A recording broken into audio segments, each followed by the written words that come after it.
Haleluya, haleluya. Saudara, kita meneruskan firman Tuhan seri khotbah 12 Rasul. Ya, berapa banyak saudara sudah diberkati oleh khotbah-khotbah tentang Rasul ini? Amin. Saya sendiri membahas firman Tuhan, saya belajar, saya menemukan banyak hal. Ya, para rasul sama dengan saya, tidak sempurna adanya, tetapi oleh Tuhan yang sempurna kita boleh belajar. Amin. Kita sudah belajar banyak dari Yakobus, Andreas, siapa lagi? Timotius, dan kemudian kita belajar dari Yudas. Ya, Timotius kita belajar tentang bagaimana Tuhan inginkan kita tidak hanya memakai pikiran, kepintaran yang Tuhan berikan kepada kita, tetapi iman kita, betul? Ya kan? Tuhan menguji iman, Tuhan inginkan kita ada satu faktor lagi, yaitu keilahian mukjizat Tuhan di atas segala kepintaran hitungan kita, betul? Logika kita. Nah, kemudian kita belajar daripada seorang Yudas, yang walaupun hebat, pintar, punya posisi, tetapi dia tidak pernah mengenal Yesus sebagai Tuhan dan Mesias. Ya. Nah, hari ini kita belajar sesuatu lain tentang Rasul Yohanes.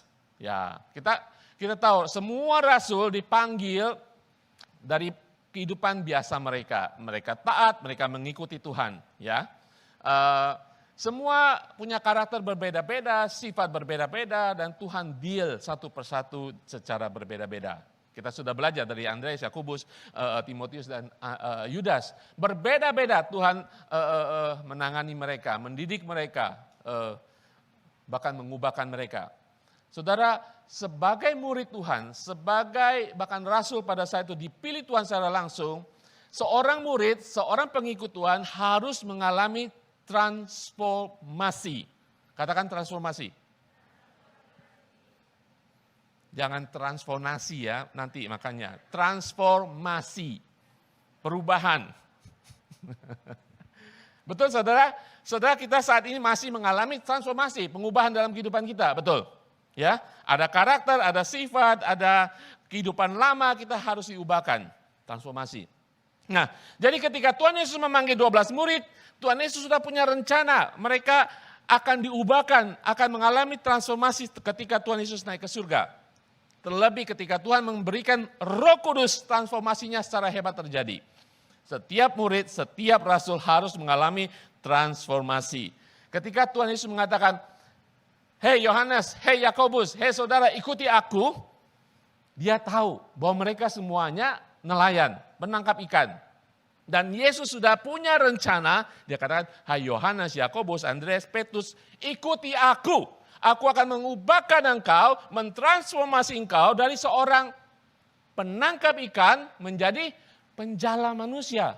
Itu rencana Yesus dari awal untuk mengubah seseorang.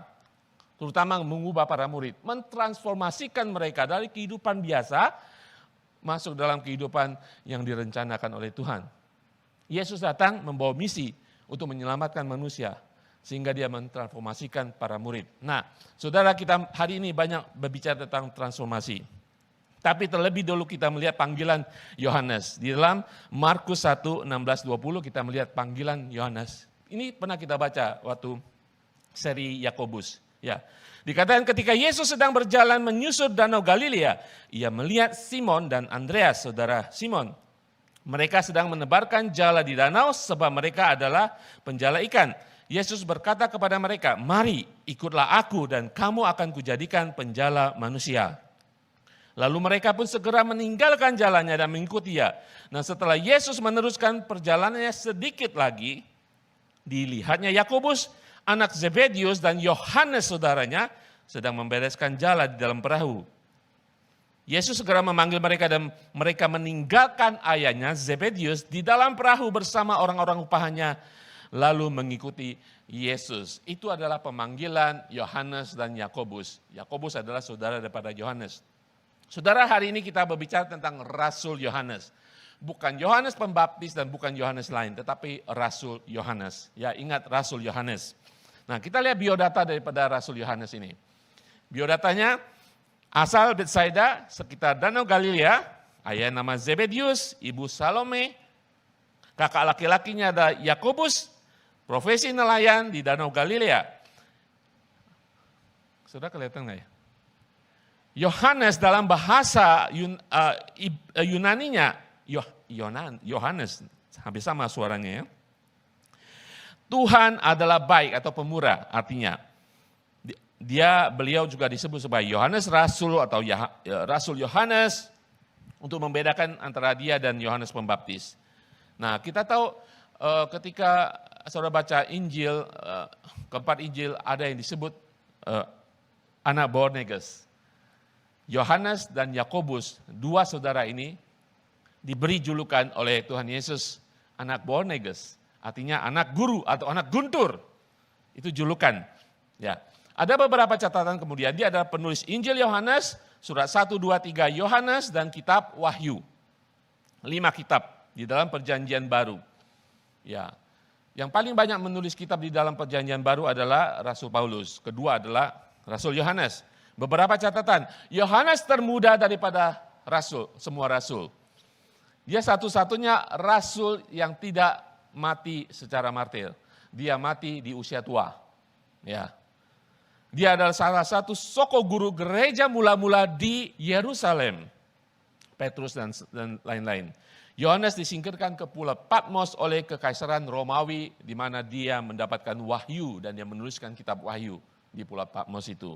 Nah, saudara juga harus tahu bahwa Yohanes adalah kelompok inti daripada 3 orang. Siapa? Petrus, Yohanes, dan Yakobus. Orang yang paling dekat dengan Tuhan Yesus selain 12 dan 70.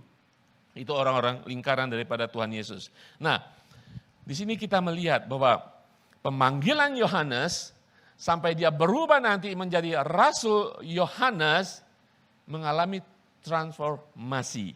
Ya, kalau kita boleh melihat kehidupan kita juga mengalami transformasi. Saudara melihat kehidupan saudara setahun lalu, 5 tahun lalu, 20 tahun lalu pasti ada perubahan, ya kan? Sebagai pengikut Tuhan, ketika saudara mengalami keintiman dengan Tuhan, ada hubungan dengan Tuhan, encounter dengan Tuhan, saudara pasti ada berubahnya. Nggak mungkin nggak berubah. Berubahnya ke arah negatif kalau saudara meninggalkan Tuhan, itu pasti. Ketika saudara bertemu dengan Tuhan, merindukan Tuhan, pasti ada perubahan. Demikian juga Yohanes ketika dipanggil. 3 tahun, seperti 7-Eleven ya, 24/7, 24 jam, 7 hari bersama dengan Tuhan Yesus, para murid mengalami transformasi. Nah, saya ingin menjelaskan apa itu transformasi. Coba disampaikan slide berikutnya. Transformasi, saudara, ketika saudara menerima Tuhan Yesus sebagai Tuhan dan Juru Selamat, kita dulu adalah ulat, saudara. Ulat ya, nggak disukai, orang lihat kita jijik gitu ya. Kita main mungkin di tempat-tempat kotor. Ketika saudara menerima Tuhan Yesus, itu transformasi saudara menjadi anak Allah, ciptaan baru. Ya, apa itu artinya transformasi? Dalam kehidupan Yohanes mengalami transformasi dari seorang nelayan menjadi rasul. Ya, kehidupan Yohanes mengalami transformasi jelas, saudara bisa baca di kitab Injil dan kemudian kitab para rasul berubah dari awal pemanggilannya sampai dia mati nanti. Dan demikian juga kita harus mengalami transformasi dari karakter kita, cara hidup kita, dan kehidupan rohani kita. Ada amin, saudara? Sekarang saya mau tampilkan apa itu arti transformasi. Transformasi adalah sebuah proses. Boleh tampilkan slide-nya please? Transformasi. Transformasi adalah sebuah proses. Kadang-kadang ada yang mengalami transformasi lama, sebuah proses. Di mana ekspresi kita berubah, diekspresikan, diwakilkan secara berbeda daripada dulu.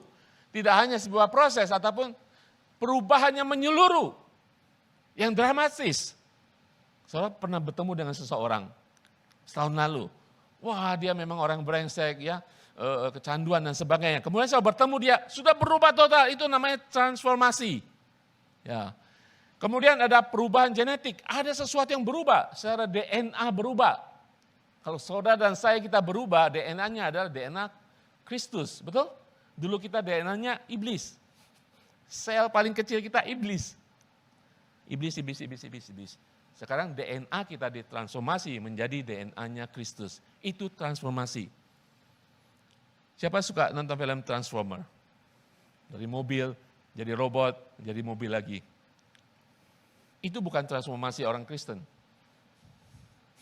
Jadi saudara menjadi ciptaan baru, balik lagi ciptaan lama, ciptaan baru. Itu berubah-ubah, itu bunglon namanya. Transformasi orang Kristen adalah transformasi secara menyeluruh dan generik dan secara dramatis dan tidak kembali lagi kepada yang lama. Amin. Saudara pernah melihat kupu-kupu kembali menjadi ulat? Ya, ulat, kepompong, ada proses. Ketika selesai transformasi menjadi kupu-kupu, ya kan? Lain sama sekali dari ulat kan? Dulu saya waktu kecil, saya nggak bisa bayangin, ini ulat kok bisa jadi kupu-kupu. Saudara nggak tahu kan? Itu namanya transformasi, berubah secara total dan secara menyeluruh. Saudara harus tahu kehidupan kita sudah berubah karena darah Tuhan Yesus. Nah di sini kita belajar pada sore hari ini, kita melihat kehidupan seorang Rasul Yohanes. Dia mengalami transformasi, tetapi kita melihat hidupnya sebelum ditransformasi. Kehidupan Rasul Yohanes sebelum transformasi, yang pertama adalah Yohanes adalah anak guru. Ya, anak guru bukan anak guru sekolah, anak guru atau anak guntur. Kenapa Tuhan Yesus kasih julukan? Ini julukan saudara buat Yohanes dan Yakobus sebenarnya, ada alasannya. Mungkin waktu kecil saudara pernah dijuluki, ada nama sebutan? Nah? Ada kan? Biasanya masing-masing punya julukan karena kebandelannya lah ya kan? Ya kan? Kalau suka naik pohon dijulukin apa? Mungkin anak monyet dan sebagainya. Ya, berdasarkan kebiasaan, karakternya baik buruk ada julukan, banyak orang kasih julukan. Nah, demikian juga Yohanes sebelum transformasi dia disebut oleh Tuhan sebagai anak guru. Untuk itu kita harus melihat kehidupan Yohanes awal, saudara. Kalau saya bertanya kepada saudara, saudara kenal Yohanes, Injil Yohanes? Iya, karena saudara tahu dia adalah penulis Injil dan sebagainya. Kehidupannya sungguh luar biasa, tetapi saudara tidak tahu awalnya. Nah, kita lihat awalnya. Anak guru adalah panggilan berdasarkan karakter. Kita lihat di dalam Markus 3, 14 ayat 19. Markus 3, ia menetapkan 12 murid, 12 orang untuk menyertai dia dan untuk diutusnya dan memberitakan Injil dan diberinya kuasa untuk mengusir setan. Ke-12 orang yang ditetapkannya itu ialah Simon yang diberinya nama Petrus, itu juga julukan. Yakobus anak Zebedius dan Yohanes anak Yakobus yang keduanya diberinya nama Boanerges yang berarti anak guru. Selanjutnya Andreas, Filipus, Bartolomeus, Matius, Thomas, Yakobus, anak Alfius, Tadeus, Simon, orang Zelot, dan Yudas Iskariot yang mengkhianati dia. Yohanes dan Yakobus disebut sebagai anak-anak guru. Saudara, menurut saudara itu positif atau negatif, saudara? Anak-anak guru. Saudara, ketika Tuhan Yesus memberikan nama, judul, ataupun sebutan seseorang pasti ada alasannya, ya kan? Nanti kita akan melihat ada momen-momen guru ya dalam kehidupan Yohanes. Guru ini berbicara tentang guntur, saudara. Kita dulu, mungkin kalau kita lihat kehidupan kita, mungkin kita juga seperti anak-anak guru, ya kan? Senggol dikit kita ngamuk, kira-kira kayak gitu. Tersinggung sedikit, amarah kita meledak, satu RT kedengeran. Itu saudara sudah menjadi anak-anak guru. Ya, Yohanes disebut anak guru ada alasannya. Nah, tapi kalau saudara lihat lagi, Yohanes memang yang paling kecil ketika dia dipanggil, mungkin dia paling kecil dari semuanya, sekitar umur 20, di bawah 30. Dan kita tahu Yohanes dan Yakobus adalah anak orang berada. Bapaknya Zebedius adalah pemilik seperti perusahaan penangkapan ikan. Dikatakan tadi kita dengar firman Tuhan, ketika mereka dipanggil, Yohanes dan Yakobus meninggalkan bapaknya Zebedius bersama dengan orang-orang upahannya. Berarti bapaknya cukup kaya, ya kan? Dan cukup berada. Saudara tahu kalau anak bungsu, Yohanes diperkirakan bungsu, karena Yakobus adalah kakaknya. Selalu disebut Yakobus dan saudaranya Yohanes. Ya, anak bungsu ya, nggak zaman dulu, nggak zaman sekarang, sama saja. Biasanya suka manja, kurang bertanggung jawab, ya kan? Maunya gitu kan? Bagi dia anak orang kaya. Dan dia punya koneksi, saudara. Kalau saudara baca lagi di firman Tuhan di Injil, ketika Tuhan Yesus ditangkap dan mau dibawa ke dalam istana imam pada saat itu, hanya Yohanes yang bisa masuk, saudara. Karena dia cukup berada, mungkin cukup berpengaruh daerahnya, sehingga dia bisa masuk ke dalam istana masuk ke pelataran istana imam pada saat itu ketika Yesus ditangkap mau diadili. Petrus nunggu di luar pagar. Sehingga Yohanes harus keluar pagar berbicara kepada satpam di luar pagar untuk membawa Petrus masuk. Jadi Yohanes ini, anak Zebedius ini tidak hanya kaya tetapi berpengaruh. Nah, kenapa saya katakan ini? Mungkin ini ada alasan mengapa sifatnya seperti anak guru. Nah, ada beberapa hal yang saya ingin jelaskan di sini. Latar belakang Yohanes ini yang memberikan pemahaman bagi kita mengapa Yesus menyebut dia anak guru. Ada 3 momen guru dalam kehidupan Yohanes. 3 momen guru. 3 keadaan di mana dia menunjukkan siapa dia sebagai anak guru. Momen pertama,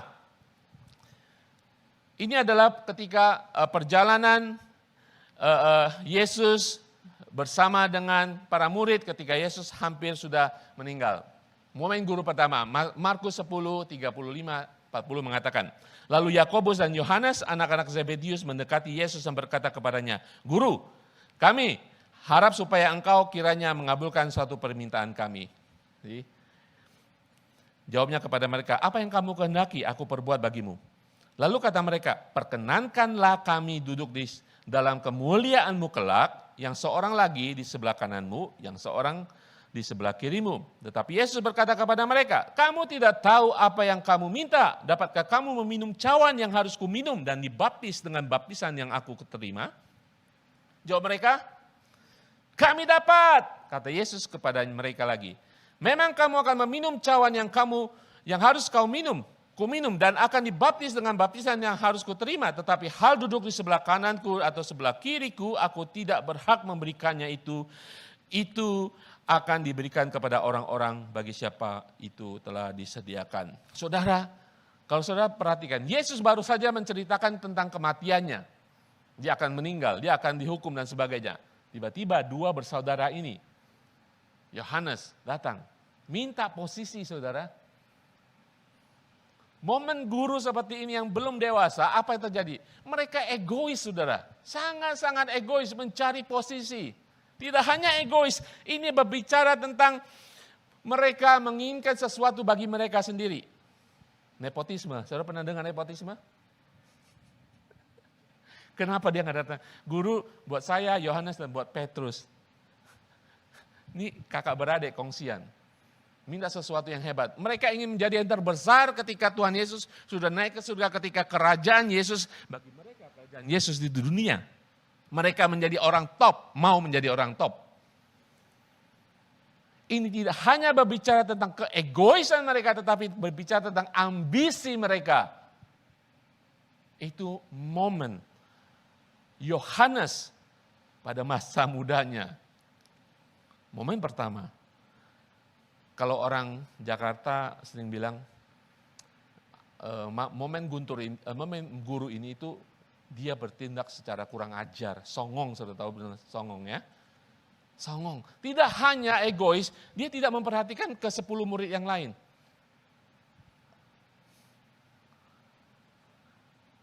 Itu yang harus ditransformasi oleh Tuhan Yesus. Dia tidak memperhatikan yang lain, dia begitu gampang mengucapkan sesuatu tanpa dipikir panjang, tanpa memperhatikan teman-teman yang lain, yang pada saat itu ada di situ. Dan kemudian memang para murid yang lain marah kepada mereka berdua. Di kitab yang lain, sebenarnya bukan mereka berdua yang maju, tapi ibunya. Ini bawa ibu lagi. Ibunya yang berkata kepada Tuhan Yesus, Ibu Salome ini, agar menempatkan Yakobus dan Yohanes di kiri dan kanan Tuhan Yesus. Momen guru daripada Yohanes ini adalah ketika dia punya ambisi, ketika dia punya keinginan yang sangat mementingkan diri sendiri. Entitlement, berhak. Oh, saya sudah melayani di gereja, saya mesti dapat ini, dapat itu, ya kan? Egois, entitlement, merasa berhak, dan dia tidak memperhatikan yang lain. Nah, itu adalah momen pertama. Momen kedua, momen guru kedua adalah diambil dari Markus 9:38 mengatakan, kata Yohanes kepada Yesus, Guru, kami lihat seorang yang bukan pengikut kita mengusir setan demi namamu. Lalu kami cegah dia, karena ia bukan dari pengikut kita. Saudara pernah baca firman Tuhan ini? Jadi mereka sudah kemana-mana keliling, tiba-tiba ada orang yang bukan kelompoknya. Nggak tahu Yohanes itu mengerti bahwa dia kelompoknya atau bukan, pokoknya dia mengatakan, guru dia bukan dari pengikut kita, tetapi dia memakai namamu untuk mengusir setan. Kami cegah dia. Lalu kami cegah dia, sudah dilakukan oleh dia. Saudara, ini adalah momen guru daripada Yohanes tanpa pikir panjang, tanpa mengerti akan misi Tuhan. Sebenarnya dia tidak mengerti misi Tuhan. Nanti kita akan lihat transformasi apa yang terjadi. Dia langsung mengatakan, kami cegah dia. Momen guru ini adalah tanpa pikir panjang, hanya memikirkan eksklusivisme. Yesus hanya buat saya. Bahkan nggak boleh pakai nama Tuhan Yesus. Dia menolak orang lain memakai nama Tuhan Yesus. Itu adalah momen guru daripada Yohanes. Saudara, kita harus merenungkan bahwa Yesus datang untuk semua orang. Betul? Betapa sering kita saat ini untuk menginjil aja susah. Ya kan? Ada orang yang memakai nama Tuhan Yesus mengusir setan, ditolak oleh Yohanes. Dia tidak bisa mengikut sertakan orang lain. Dia hanya eksklusif Yesus bagi saya. Gereja ini bagi saya. Saya pernah membaca cerita Mahatma Gandhi dulu. Pernah masuk gereja, saudara. Karena dia orang India, ya dia pakai baju yang seadanya, bukan karena dia miskin, ya, karena memang tradisi bajunya sedikit gitu loh ya. Dia ditolak oleh usher. Bagi usher, gereja pada saat itu, dia bukan bagian daripada gereja. Dia bukan daripada gereja. Bukan daripada jemaat. Sehingga dia ditolak masuk, karena bajunya kurang sopan. Tapi itu memang tradisi pada saat itu. Sehingga satu saat Mahatma Gandhi mengatakan, saya suka Kristus, dia orang pintar. Dia membaca, makanya dia ke gereja sendiri. Ya, kadang saya suka Kristus tapi saya tidak suka orang Kristen. Saudara, Yohanes yang masih muda, yang masih belajar, yang belum mendapat pencerahan, dia menganggap Yesus itu hanya milik kelompok mereka. Dia tidak inklusif bagi orang, tidak mengikut sertakan orang luar. Saudara, kadang-kadang kita menginginkan Yesus, kita miliki Yesus, kemudian kita tidak memiliki hubungan dengan Yesus. Kita memiliki Yesus, akhirnya kita menempatkan Yesus di sana dan kita tidak menginginkan orang memiliki Yesus tanpa sadar. Yesus bagi semua orang. Amin. Nah, kita lihat momen yang ketiga, momen guru yang ketiga. Ini lebih parah lagi.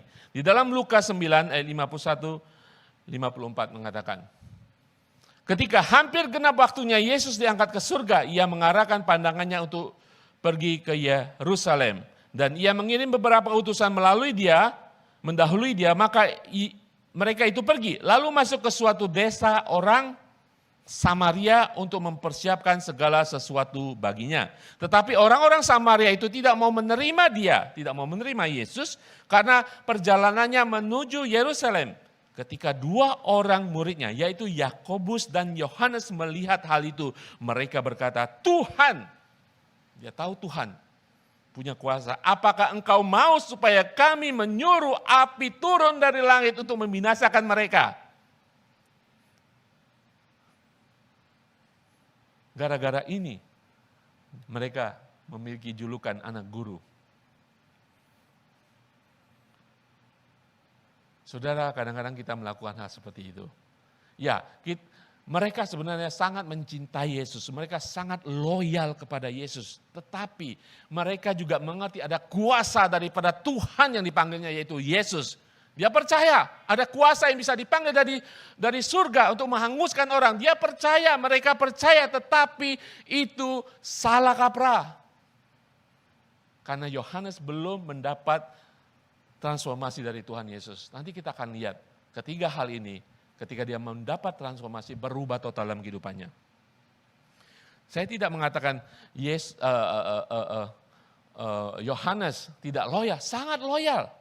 Dia ingin melindungi Yesus, dia ingin menghormati Yesus, bahkan ingin menghancurkan musuh-musuh yang menolak Tuhan Yesus, tetapi itu bukan yang diinginkan Tuhan Yesus, bukan? Kadang-kadang kita juga melihat penganiayaan terhadap orang Kristen, kita ingin ya gregetan ya kan? Tuhan turunkan malaikat surga, hanguskan mereka. Ya, Yohanes tidak mengerti apa yang harus dimengerti kemudian hari. Saudara, kenapa Yohanes melakukan hal ini, saudara? Itu adalah momen-momen guru dalam kehidupannya. Ketiga momen guru ini dialaminya, saudara, ada alasannya kenapa, saudara. Dan kita mungkin melakukan itu. Kita tolak orang luar, kita menganggap orang yang menolak Yesus sebagai musuh kita. Ya, kenapa, saudara? Saya katakan, tampilkan di atas bahwa kepribadian anak guru karena Yohanes dikendalikan oleh rasa takut. Dikendalikan oleh rasa takut. Ketiga momen ini karena dia merasa takut. Dia merasa takut posisinya diambil, dia merasa takut bahwa mungkin Yesus nanti menolak dia dianggap tidak loyal kepada Yesus. Dia takut. Saudara, betapa sering karena kita takut, kita khawatir, kita melakukan hal-hal yang tidak memuliakan Tuhan. Kita katakan, aku mencintaimu Tuhan Yesus, karena rasa takut dan khawatir kita melakukan hal-hal justru berkebalikan yang menunjukkan kita mengasihi Tuhan. Demikian hal dengan Rasul Yohanes. Di sini 3 momen yang kita pelajari bahwa Yohanes dikendalikan oleh rasa takut. Terlihat daripada hatinya, hati yang khawatir, kehilangan posisi dan otoritas. Perilakunya yang ingin mengendalikan. Kamu bukan dari kelompok saya. Kamu kelompok saya, kamu tidak boleh pakai nama Tuhan Yesus. Nah kemudian responnya yang tidak sehat. Dia ingin menghakimi. Saudara, ketika dia ingin menghancurkan orang-orang Samaria, itu menunjukkan bahwa saya orang Kristen, saya lebih hebat dari semuanya karena Tuhan saya berkuasa. Yes, Tuhan kita berkuasa. Tapi kekuasaan itu bukan untuk menghancurkan. Bukan untuk kita merasa hebat dan superiority. Ya, kita menghakimi, tidak untuk itu. Yohanes mengalami itu semuanya. Nah, sekarang kita melihat proses transformasi. Nah, kalau saudara masih memiliki tombol-tombol guru dalam kehidupan saudara seperti Yohanes 3 tombol itu ya. Ketika tombol saudara kepencet, Tuhan turunkan api. Ya kan, hanguskan. Ketika tombol saudara kepencet, saudara marah. Kamu kan bukan orang Kristen. Sering kita kepencetkan tombol kita, tombol guru kita. Nah, kita lihat transformasi ketiga tombol guru ini daripada Yohanes. Pertama kita lihat, dari yang pertama, momen pertama transformasi apa yang terjadi, itu berdasarkan pengalaman yang kita baca tadi, kita belajari, dia egois dan ambisi. Di dalam Markus 10 ayat 43 sampai 45, Yesus menjawab, tidaklah demikian di antara kamu, barang siapa ingin menjadi besar di antara kamu, hendaklah ia menjadi pelayanmu. Dan barang siapa ingin menjadi yang terkemuka di antara kamu, hendaklah ia menjadi hamba untuk semuanya. Karena anak manusia juga datang bukan untuk dilayani, melainkan untuk melayani. Dan untuk memberikan nyawanya menjadi tebusan bagi banyak orang. Saudara, ketika Yohanes dan Yakobus ingin posisi saudara yang terhebat, yang terutama, Tuhan Yesus mengatakan, kalau kamu mau yang jadi yang terutama, kalau harus menjadi yang terakhir. Kamu harus melayani, menjadi hamba bagi teman-temanmu. Itu transformasi pertama dari kehidupan Yohanes. Membuat dia memiliki kerendahan hati dan tidak mementingkan diri sendiri lagi. Apa yang terjadi, saudara? Kalau saudara baca Injil Yohanes, tidak pernah disebut saya Yohanes yang menulis Injil ini. Dia selalu dengan kerendahan hati yang sudah ditransformasi oleh Tuhan Yesus mengatakan, inilah murid yang dikasih oleh Yesus. Dia tidak pernah menyebut namanya. Itu menunjukkan kerendahan hati daripada Yohanes yang sudah mengalami transformasi. Dia tahu untuk menjadi yang terbesar dia harus menjadi terkecil. Dia harus menjadi hamba melayani yang lain. Kemudian yang menuliskan di dalam Yohanes 15:13. Tidak ada kasih yang lebih besar daripada kasih seorang yang memberikan nyawanya untuk sahabat-sahabatnya. Transformasi enggak saudara, saya tanyakan. ketika dia ingin ambisi untuk duduk di kanan dan kiri Tuhan Yesus, yang 10 orang nggak ada apa-apanya. Dia ingin yang terutama. Dia tidak pernah mengasihi teman-teman yang lain. Di sini dia menuliskan dia harus mengasihi saudara-saudaranya. Itu suatu transformasi yang luar biasa. Kita lihat transformasi yang kedua. Ketika dia mengatakan mereka tidak boleh pakai nama Tuhan Yesus, kami cegah. Di sini Tuhan Yesus mengatakan di ayat berikutnya di dalam Markus 9 ayat 39-40 mengatakan, tetapi kata Yesus, jangan kamu cegah dia. Biarkan mereka memakai namaku, sebab tidak seorang pun yang telah mengadakan mujizat demi namaku dapat seketika itu juga mengumpat aku. Barang siapa tidak melawan kita, ia adalah di pihak kita. Yesus menegur Yohanes yang sudah mencegah orang memakai nama Yesus untuk melakukan mukjizat. Tuhan Yesus mengatakan, kalau mereka tidak mengumpat, tidak melawan kita, mereka adalah teman kita. Yesus sedang mendidik Yohanes dan terjadi transformasi dalam kehidupan Yohanes. Apa yang terjadi kemudian? Saudara baca di dalam ayat yang banyak dikutip, ayat yang banyak dihafal, Yohanes 3:16. Ketika dia katakan, tidak boleh pakai nama Yesus, tidak boleh pakai. Kita baca, sehingga saudara mengerti mengapa Yohanes menulis Yohanes 3:16. Dikatakan demikian, karena begitu besar kasih Allah akan dunia ini sehingga ia telah mengaruniakan anak yang tunggal supaya setiap orang yang percaya kepadanya tidak binasa melainkan beroleh hidup yang kekal. Begitu besar transformasi daripada Yohanes ketika dia menolak orang memakai nama Tuhan Yesus, dia kemudian menulis Yohanes 3:16 sehingga setiap orang. Itu transformasi yang terjadi. Kita lihat transformasi yang ketiga. Ketika dia ingin memanggil api turun menghauskan orang-orang Samaria. Lukas 9 ayat 55.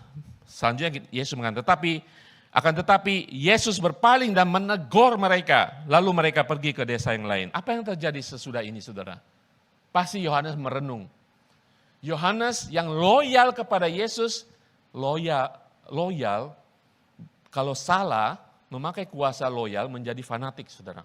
Loyal tidak berarti 100% setia. Loyal kepada Yesus, tetapi taat kepada Yesus itu adalah setia. Yohanes pada waktu itu belum sampai di sana. Dia hanya sekedar loyal, membela Tuhan Yesus. Dia percaya Tuhan ada kuasa. Ketika Tuhan Yesus menegur dia, dia mengerti akan kehendak dan misi daripada Tuhan Yesus. Saudara bisa bayangkan kalau itu terjadi, Samaria dihanguskan, ya. Orang-orang Amori, orang Ahab, semuanya dihanguskan. Yesus datang buat siapa? Dia tidak mengerti. Ya. Nah, apa yang terjadi dalam kehidupan Yohanes kemudian, kalau saudara tahu bahwa ketika Tuhan Yesus sudah naik ke surga, Roh Kudus turun di dalam Kisah Para Rasul 1, Yesus mengatakan, jadilah saksi dari Yerusalem, Yudea, Samaria, Yesus menyebutkan Samaria sampai ke ujung bumi. Betul ya? Apa yang terjadi, saudara? Kalau saudara baca di dalam Kisah Para Rasul 8, Yohanes bersama Petrus melayani di kota Samaria. Bahkan dikatakan dia berkeliling di kampung-kampung di Samaria. Saya bisa bayangkan transformasi perubahan dalam kehidupan Yohanes. Di satu saat dia mengatakan, turunkan api, hanguskan Samaria. Orang Samaria yang menolak Engkau Tuhan. Ketika mengalami transformasi, dia mengerti misi daripada Tuhan Yesus. Dia melayani orang-orang Samaria. Transformasi, saudara. Transformasi terjadi. Amin. Mengapa transformasi terjadi dalam kehidupan Yohanes? Disinilah yang harus kita belajar. Amin. Yang tadi itu belum khotbah, itu cuma cerita. Nah, sekarang khotbahnya. Poin ketiga, setelah transformasi, Yohanes adalah rasul kasih. Sebelumnya Yohanes dijuluki Yesus sebagai anak-anak guru. Sampai dia disebut sebagai rasul kasih. Saat ini saudara kalau baca di semua artikel penjelasan, Yohanes itu memiliki julukan adalah Rasul Kasih. Dari anak guru menjadi Rasul Kasih, dia mengalami kehidupan bersama Tuhan Yesus 3 tahun. Dia mengalami didikan, koreksi, dan kemudian mengerti. Sehingga saudara saat ini setelah transformasi, dia disebut sebagai Rasul Kasih. Artinya apa? Hanya kasih Allah yang bisa mengubahkan seseorang. Hanya di dalam Yohanes yang mengerti apa yang dilakukan Yesus ketika dia tidak mau menghancurkan orang Samaria. Ketika dia bergaul dengan para pelacur, para pembuat dosa, para pemungut cukai, dia tahu ada sesuatu di sana. Dan itu mengubahkan Yohanes, yaitu kasih Tuhan. Itu yang mengubahkan Yohanes. Transformasi Yohanes adalah kasih. Kasih agape, kasih tanpa syarat, kasih yang memberi, kasih yang berkorban. Itu yang dinyatakan oleh Tuhan Yesus selama 3 tahun bahkan sampai di kayu salib. Saudara, Yohanes adalah gambaran sempurna daripada transformasi seorang rasul yang orang biasa menjadi rasul yang dipakai Tuhan Yesus. Saya berdoa kita semua inginkan itu. Amin.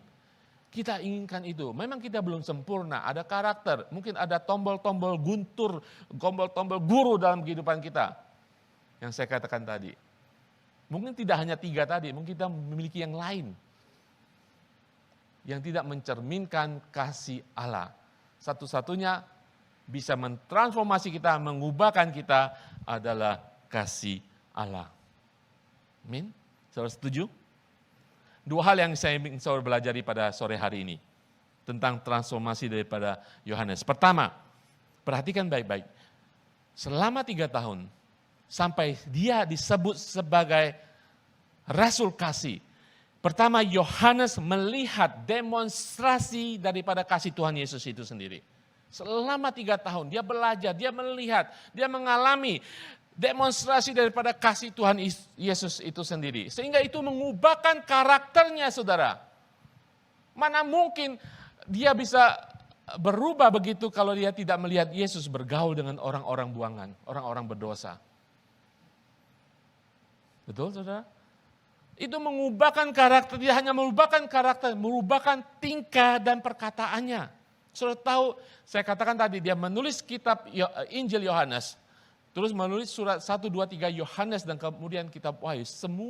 Hampir semua daripada 5 kitab ini isinya adalah kasih, kasih, kasih, kasih, kasih. Itu mengubahkan kehidupan Yohanes. Karena dia melihat demonstrasi kasih daripada Tuhan Yesus. Compassion, belas kasihan daripada Tuhan Yesus terhadap orang sakit, terhadap orang-orang buangan, bahkan orang yang dikuasai iblis. Tuhan Yesus menunjukkan kasih, kasih, kasih. Dan Yohanes melihat demonstrasi daripada kasih itu. Dan merubahkan karakter dia. Dan merubahkan cara pikir dan tindakannya. Perkataan kasih, perkataan kasih. Kalau saudara mungkin baca surat-surat lain, ada kasih 1, 2. Kalau baca 1, 2, 3 Yohanes, ya, saya pulang baca 1, 2, 3 Yohanes, enggak panjang kitabnya, suratnya. Itu isinya kasih, kasih, kasih, kasih, kasih. Karena dia sudah mengalami transformasi oleh kasih Tuhan Yesus. Tidak hanya dia berbicara, bertingkah, menulis kitab tentang kasih, tetapi identitasnya sudah berubah karena kasih. Identitasnya sudah berubah. Sehingga dia dapat mengatakan, dialah yang menulis kitab Injil ini, dialah murid yang dikasihi Tuhan. Identitasnya berubah. Kalau kita berkata, identitas kita sebagai anak Tuhan apa ya? Oh, kita berbakti kepada Tuhan, kita ke gereja, ya kan? Kita beriman, kita mau hidup kudus. Tapi identitas seorang Yohanes adalah ketika dia mengatakan, inilah aku, orang yang dikasihi oleh Tuhan. Seakan-akan sombong, enggak sombong saudara. Karena dia mengalami perubahan, dia mengalami kasih Tuhan Yesus. Karena sudah melihat demonstrasi daripada kasih Tuhan Yesus. Itu bukan suatu kesombongan saudara. Itu ingin menunjukkan bahwa Yesus sungguh-sungguh mengasihi dia. Dia menyoroti transformasi dalam kehidupannya hanya melalui kasih daripada Tuhan Yesus. Sehingga dia boleh membanggakan Yesus di atas segala kehidupannya. Inilah murid yang dikasih Tuhan Yesus. Dia sudah menemukan kebenaran dari Tuhan Yesus. Dia mengerti misi Tuhan Yesus. Dia mengerti hati daripada Tuhan Yesus yang mengubahkan pikirannya. Dia mengerti bahwa kita semua dicintai, dikasihi oleh Tuhan Yesus. Amin. Dan kita harus mengasihi sesama kita. Amin. Yesus mengerti, Yohanes mengerti apa yang dilakukan Tuhan Yesus. Tidak hanya Yohanes melihat demonstrasi kasih Yesus. Poin kedua, dia mengalami kasih itu sendiri secara pribadi. Saudara mungkin saudara baca firman Tuhan, saudara mendengarkan kesaksian kasih Yesus kepada orang itu demonstrasi kasih Yesus. Apakah saudara saat ini mengalami kasih Yesus secara pribadi? Yohanes mengalami kasih Yesus secara langsung dan secara pribadi. Sehingga dia dapat mengatakan, ia harus semakin besar, aku harus makin kecil. Dan setiap orang yang mau mengikuti aku, Yesus dia mengerti, ia harus menyangkal dirinya, memikul salibnya dan mengikuti aku. Dia mengerti itu semuanya. Yohanes mengalami kasih Yesus. Ada dua momen sungguh-sungguh bahwa Yohanes mengalami kasih Yesus secara langsung. Saya nggak tahu apakah pengalaman saudara.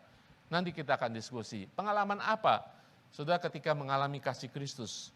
Di sini Yohanes mengalami kasih Yesus secara langsung. Saudara tahu apa? Ketika Yesus membasuh kaki murid. Ketika Yesus membasuh kaki Yohanes, dia mengalami momen kasih Yesus secara langsung, saudara. Dia mengerti ada kasih seorang guru, seorang rabi, seorang Tuhan yang harus jongkok, membersihkan, mencuci kakinya. Dia mengalami kasih itu, saudara. Kalau saudara pulang, ada hari nanti ketika atasan saudara, majikan saudara, tiba-tiba mencuci kaki saudara. Apa yang saudara lakukan? Dan mereka insist harus mencuci kaki saudara. Enggak usah ngomong cuci kaki lah. Ketika saudara sakit, saudara dimasakin bubur, ya kan? Saudara suruh istirahat, dikasih obat, dibelikan buah. Saudara rasakan apa? Kasih kan? Yohanes merasakan kasih Tuhan. Dia panggil Yesus Tuhan, saudara, bukan guru lagi. Dia tahu itu kasih Allah dalam kehidupannya. Secara langsung dialaminya. Tidak hanya momen itu, saudara, tetapi saudara tahu bahwa karena dia mengalami, yang mengerti Yesus, misi Yesus, kasih Yesus, dia adalah satu-satunya murid yang mengikuti Yesus sampai di bawah kayu salib. Kalau orang yang tidak mengerti bahwa aku ini dikasih Tuhan, dia tidak pernah akan sampai ke kayu salib. Yohanes tahu bahwa dia dikasih Tuhan Yesus. Inilah murid yang dikasih Tuhan Yesus, mengubahkan identitasnya sehingga bisa membawa dia sampai di bawah kayu salib Yesus. Hanya dia sendiri. Yang lain kocar-kacir nggak tahu kemana. Kenapa saudara? Yang lain mengasihi Yesus. Petrus apalagi? Mengasihi Yesus walaupun mungkin sekedar sampai mulut dan bibir. Tetapi Yohanes berbeda. Dia tidak hanya mengasihi Yesus, tetapi dia mengerti bahwa Yesus mengasihi dia. Berbeda saudara. Apakah saudara tahu bahwa Yesus mengasihi saudara? Dan merasakan kasih itu secara langsung dalam kehidupan saudara. Pikirkan momen-momen ketika saudara menerima kasih Tuhan Yesus. Itu akan mengubahkan saudara, iman saudara, penyertaan kehidupan saudara sebagai orang percaya. Yohanes tahu bahwa dia dikasih Tuhan Yesus. Dia adalah satu-satunya murid sampai ke bawah kaki salib Tuhan Yesus. Bahkan tidak hanya itu saudara. Saudara tahu apa yang dikatakan Yesus kepada Yohanes? Yohanes, ini ibuku ini Yohanes. Dia memberikan tanggung jawab kepada Yohanes untuk menemani, untuk memelihara ibunya Maria. Dan Yohanes mengatakan setuju. Dan sepanjang sesudah itu Maria dipelihara oleh Yohanes, dijaga oleh Yohanes. Saudara, itulah saudara momen kehidupan Yohanes ketika dia mengalami kasih Tuhan secara langsung. Dia adalah anak guru. Ada hal-hal yang diubahkan dalam kehidupannya. Ketika dia mengalami transformasi karena kebenaran firman Tuhan, karena pengalaman pribadi dengan Tuhan Yesus, dia menjadi rasul kasih. Itu transformasi saudara. Dan dia boleh menulis saudara, yang saya katakan tadi, dia menjadi anak guru karena ketakutan. Rasa takut, rasa khawatir, kehilangan dan semuanya. Ketika dia sudah menjadi rasul kasih, dia menuliskan di dalam 1 Yohanes 4 ayat 18. Kita sering mendengar, tapi selalu mengerti kali ini, mengapa dia menulis ini. Di dalam kasih tidak ada ketakutan. Kasih yang sempurna melenyapkan ketakutan. Sebab ketakutan mengandung hukuman dan barang siapa takut, ia tidak sempurna di dalam kasih. Sekarang saudara mengerti mengapa Yohanes menulis ayat ini. Karena sebelumnya dia orang yang ketakutan kehilangan posisi, ketakutan kehilangan pengaruh. Kemudian dia menjadi orang yang dipenuhi kasih. Dia menuliskan di dalam kasih tidak ada ketakutan. Kasih yang sempurna melenyapkan ketakutan. Hari-hari ini mungkin kita ada tombol-tombol guru dalam kehidupan kita karena kita takut. Karena kita takut ini, takut itu, sehingga membuat kita melindungi diri kita, ya. Kita berjalan lebih daripada iman kita, menurut pikiran kita seperti Filipus. Tuhan ingin saudara mengalami kasih ilahi dalam kehidupan saudara. Saudara tahu bahwa karena Yohanes mengalami kasih yang luar biasa, dia adalah murid yang menuliskan Allah itu kasih. Di dalam 1 Yohanes 4, Allah itu kasih. Suatu transformasi yang luar biasa sudah. Hari ini kita belajar dari kehidupan seorang Yohanes. Sesuatu yang lain. Tetapi setiap murid, setiap pengikut Tuhan harus mengalami transformasi. Hari lepas hari. Ada tombol-tombol dalam kehidupan kita. Tombol-tombol guru dalam kehidupan kita yang harus dihancurkan oleh kasih Tuhan. Ada sifat-sifat kita yang keras. Orang-orang ngomong satu patah, kita sudah ngomong 10 patah. Kita merasa paling pintar, kita merasa paling superior. Harus dinetralisir dan ditransformasikan oleh kasih Tuhan. Amin saudara. Hanya kasih Tuhan yang bisa mengubahkan hati kita. Hari kita akan berdoa untuk Tuhan menjamah hati kita. Amin saudara. Agar Tuhan mendatangkan momen-momen dalam kehidupan kita ketika saudara merasakan kasih Tuhan. Mungkin Tuhan Yesus tidak membasuh kaki kita saat ini, tetapi saya percaya Tuhan akan membasuh hati saudara. Di mana saudara merasakan, Tuhan saya tidak layak, betapa Engkau mengasihi aku. Ketika pertolongan Tuhan datang, ketika jamahan Tuhan, saya akan berdoa senantiasa bahwa saudara mengalami momen kasih secara pribadi bagi saudara-saudara sendiri. Amin.